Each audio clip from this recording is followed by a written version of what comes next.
وكفى والصلاة والسلام على سيد الرسل وخاتم الأنبياء سيدنا وحبيبنا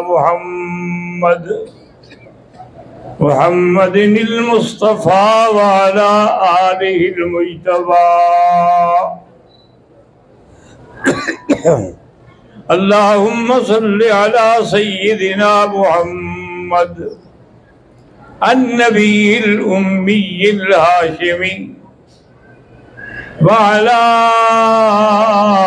آله وأصحابه نجوم الهدى أما بعد فقد قال الله تبارك وتعالى في القرآن المجيد والفرقان الحميد أعوذ بالله من الشيطان الرجيم بسم الله الرحمن الرحيم وإذ قال إبراهيم ربي الذي يحيي ويميت قال أنا أحيي وأميت قال إن الله يأتي بالشمس من المشرق فأت بها من المغرب فبهت الذي كفر والله لا يهدي القوم الظالمين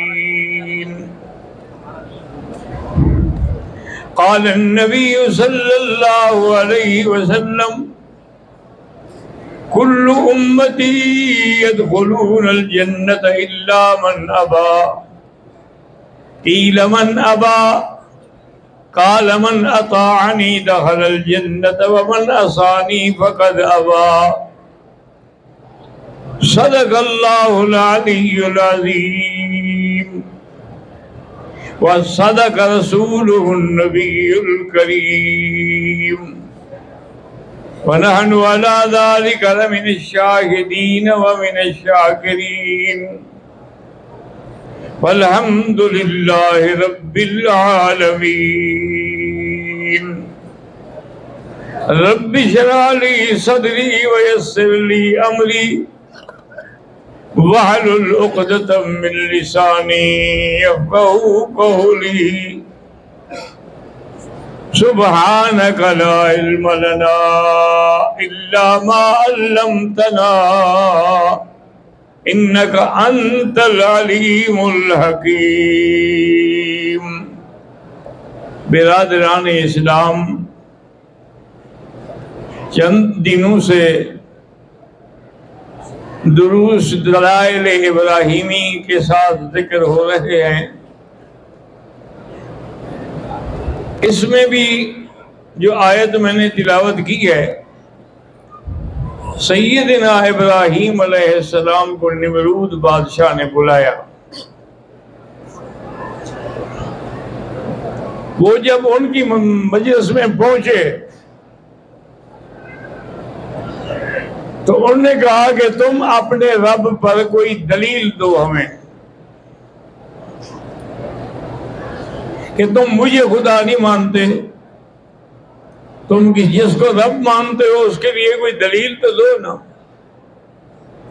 تو سیدنا ابراہیم نے فرمایا ربی الذی یحیی ویمیت، میرے اللہ کی نشانی یہ ہے کہ وہ جلاتا بھی ہے اور موت بھی دیتا ہے۔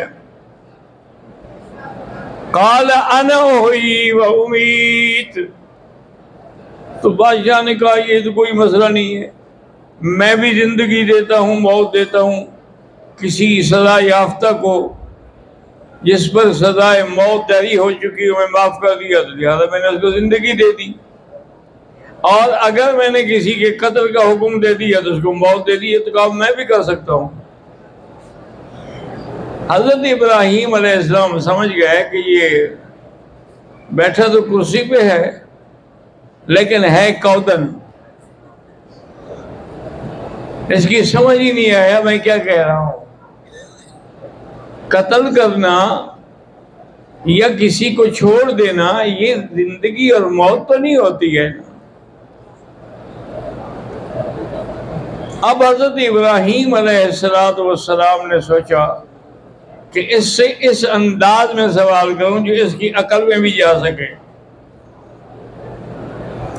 قال ابراہیم ان اللہ یأتی بالشمس من المشرق فأت بها من المغرب فبہت الذی کفر واللہ لا یہدی القوم الظالمین.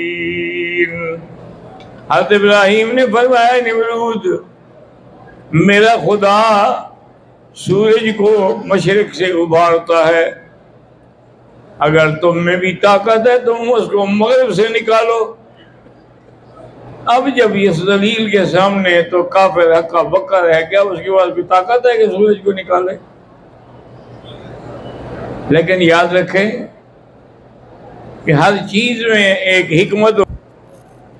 قیامت کے آنے سے پہلے سب سے بڑی نشانی ہی سورج مشرق کے بجائے مغرب سے نکلے گا.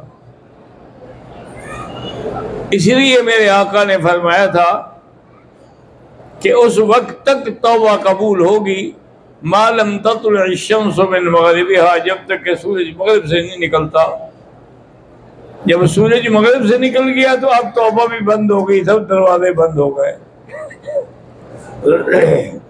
تو مقصد یہ تھا کہ کل کوئی جاہل یہ نہ کہہ سکے بھی نمرود سورج مغرب سے نہیں نکال سکا، ابراہیم تمہارے خدا نے نکالا ہے. تو اللہ تعالیٰ ایک دفعہ نکال کے بھی دکھا دیں گے کہ میں قادر ہوں جیسے چاہوں کروں. اب جناب ان کو کسی قسم کا اور جواب تو نہ آیا. انہوں نے کہا ایسا کرو بھائی، ابراہیم علیہ السلام کا ہم مقابلہ اس طرح کرتے ہیں کہ ایک عظیم الاؤ روشن کرو، ایک یعنی بڑا چکھا بناؤ. بعض تاریخوں میں ہے کہ 1 میل بھئی 1 میل تک کے لیے وہ بنایا گیا، اتنا لمبا چوڑا. اور اس زمانے کے جو لوگ تھے وہ منتیں مانتے تھے اور منت کے طور پہ لکڑیاں لا لا کے اس میں ڈال رہے تھے. اب جب وہ بالکل چکھا تیار ہو گیا، ابراہیم علیہ السلام کو ایک منجنیک میں بٹھایا گیا، کیونکہ قریب تو کوئی جا ہی نہیں سکتا تھا، وہ اتنا گرمی تھی، اتنی آگ تھی. ان کو بٹھایا گیا، لیکن ان بدبختوں نے حضرت کے کپڑے بھی اتار. اسی لیے ایک صحیح حدیث ہے بخاری شریف میں، حضور نے فرمایا ہے کہ قیامت والے دن میدان محشر میں اول من یکسا ابراہیم الخلیل، سب سے پہلے حضرت ابراہیم کو کپڑے پہنائے جائیں گے. تو صحابہ نے پوچھا حضور آپ سے بھی پہلے؟ ہاں مجھ سے بھی پہلے، کیونکہ اس کے اللہ کی توحید کے لیے کپڑے اتارے گئے تھے. آج اس کا اللہ بدلہ دیں گے کہ ساری دنیا کھڑی رہے گی لیکن ان کو کپڑے پہنائے جائیں گے، ان کو لباس جو ہے وہ پہنایا جائے گا. اب جب سیدنا ابراہیم منجنیک میں بیٹھ گئے اور بغیر کپڑوں کے بغیر لباس کے، کتنا بڑا ظلم ہے. اسی لیے جب آدمی کی عقل اللہ چھین لیتا ہے نا، اس کو سمجھ کچھ نہیں آتی ہے. اب یہ ہوا کہ اللہ کے فرشتوں نے عرض کیا کہ یا اللہ تیرا خلیل ہے، تو نے اس کو خلیل بنایا ہے نا، تو اب اس کو آگ میں ڈالا جا رہا ہے، آپ ہمیں اجازت دیں ہم اس کی مدد کریں. اللہ نے فرمایا تمہیں اجازت ہے.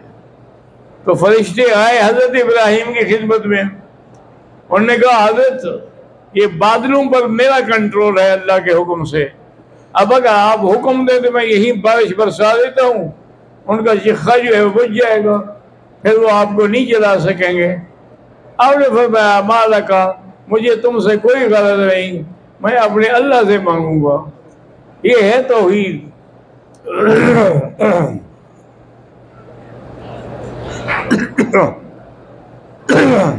اب دوسرا فرشتہ آیا اور نے کہا ابراہیم علیہ السلام میرا کنٹرول جو ہے اللہ کے حکم سے پہاڑوں پر ہے.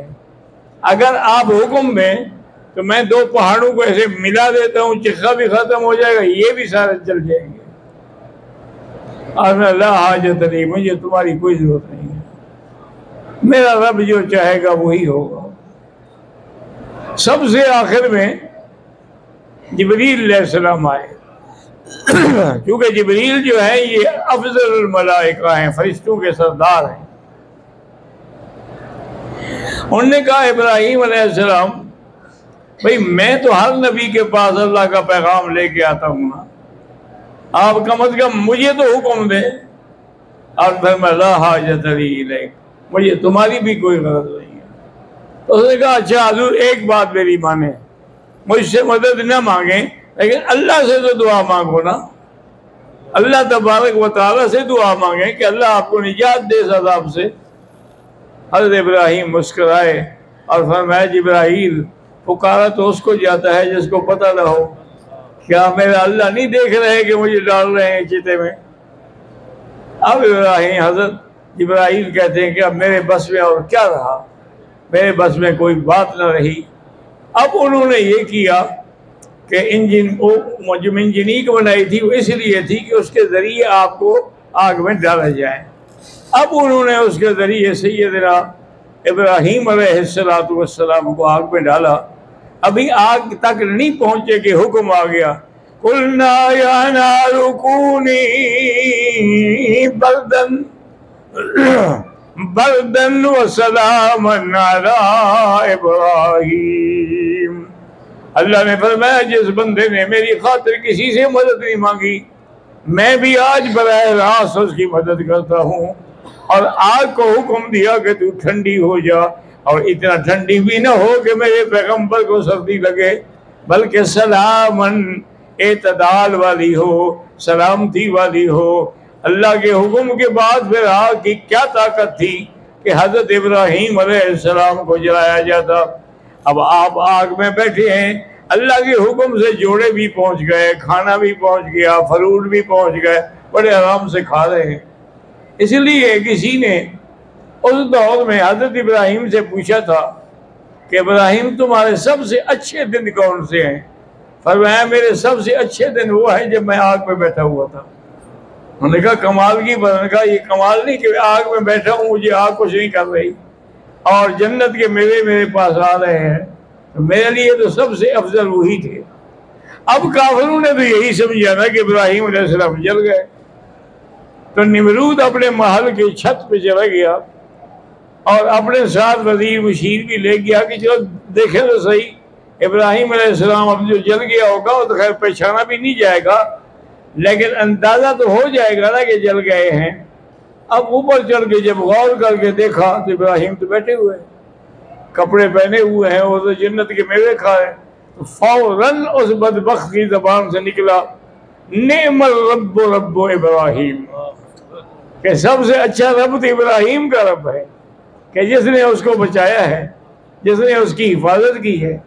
ہمارے تو دعوے بس کھوکھلے ہیں، اس کے علاوہ کیا ہو سکتا ہے.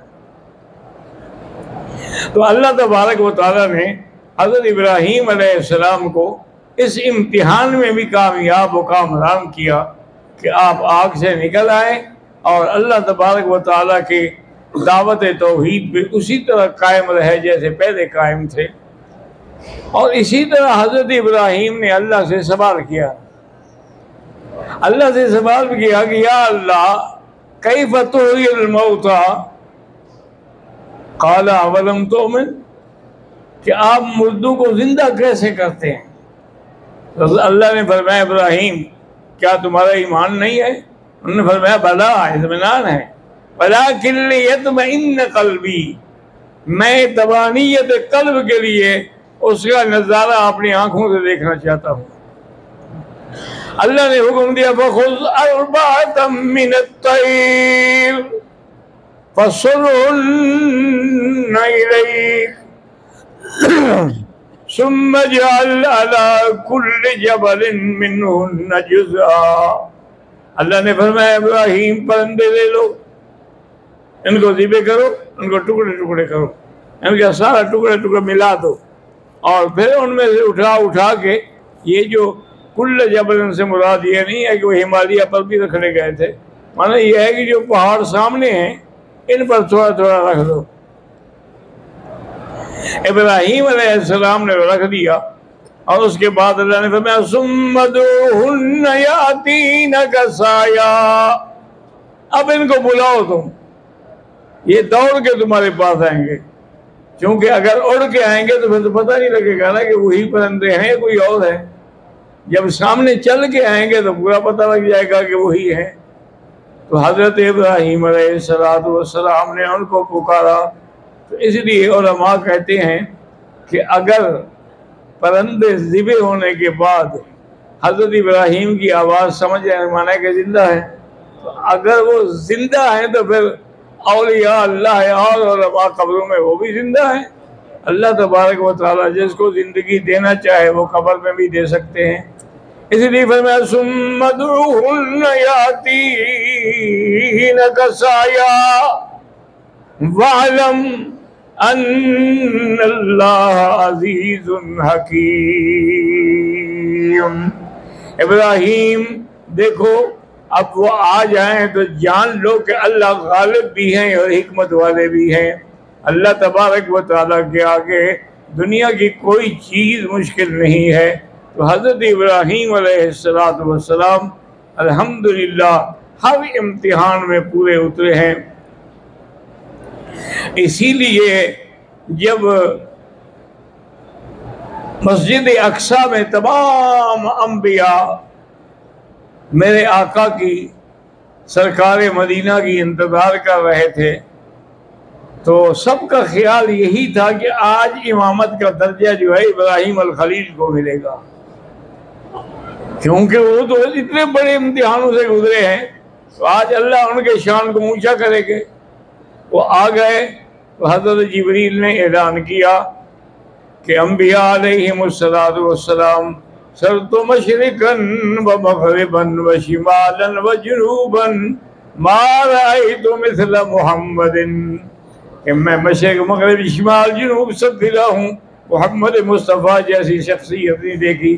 تقدم یا رسول اللہ، حضور آج آپ آگے ہوں، کیونکہ اللہ کا وعدہ ہے کہ تمام انبیاء آپ پر ایمان لائیں گے۔ آج انبیاء سب آپ کے پیچھے نماز پڑھیں گے، آپ کے پیچھے مقتدی ہوں گے، تو گویا وہ ایمان لے آئے۔